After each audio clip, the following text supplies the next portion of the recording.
Hello बच्चों, let's read the question.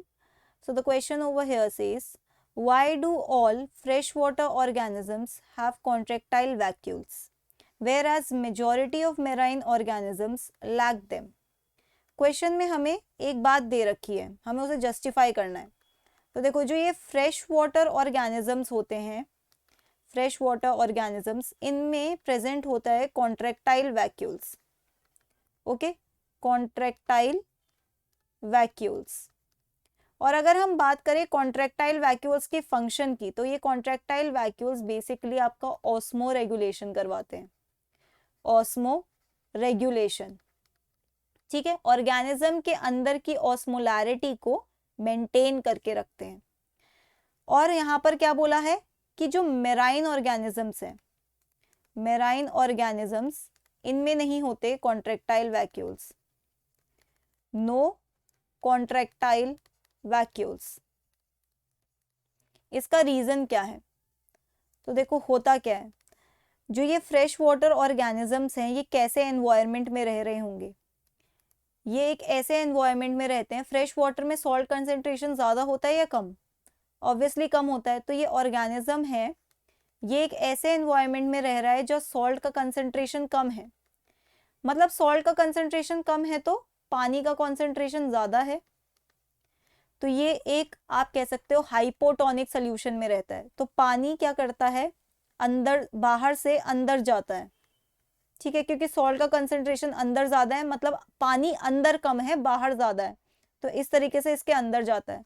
तो excess water को रिमूव करने के लिए ये कॉन्ट्रैक्टाइल वैक्यूल प्रेजेंट होता है. ओके, अगर पानी अंदर जाता रहेगा और उसको रिमूव नहीं करा जाएगा एक्सेस वाटर को, तो ultimately the organism will burst.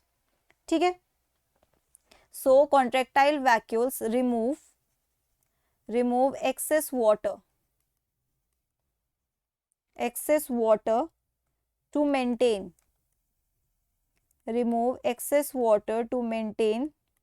the osmolarity of the body. As these organisms live in hypotonic conditions. Okay, लेकिन वहीं पे अगर मैं मेराइन ऑर्गेनिजम्स की बात करूं, ये मेराइन ऑर्गेनिज्म है, ये एक ऐसी कंडीशन में रह रहे हैं जहां सॉल्ट ज्यादा है. मेराइन मतलब सॉल्ट कंडीशन ज्यादा है, यहाँ पे सॉल्ट ज्यादा है. ठीक है, और पानी ऑटोमेटिकली कम हो जाएगा. तो यहाँ क्या होगा, ऑर्गेनिज्म के अंदर से पानी निकलेगा बाहर की तरफ. ऑस्मोसिस, अंदर से बाहर की तरफ, क्योंकि अंदर पानी का कॉन्सेंट्रेशन एज कंपेयर टू बाहर ज्यादा है.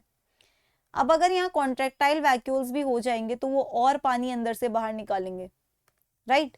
तो इस तरीके से तो ऑर्गेनिज्म को वाटर लॉस हो जाएगा, एक्सेसिव वाटर लॉस हो जाएगा. इसीलिए कॉन्ट्रैक्टाइल वैक्यूल्स यहाँ पर क्या होते हैं, एब्सेंट होते हैं. तो आप यहाँ पे क्या लिख सकते हो, आप यहाँ पे लिख सकते हो कि they live in hypertonic solution,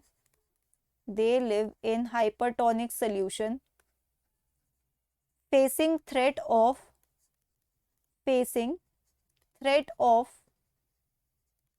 excessive water loss.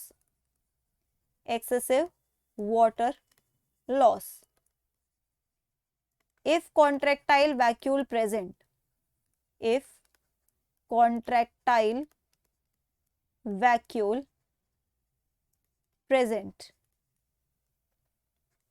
okay, then the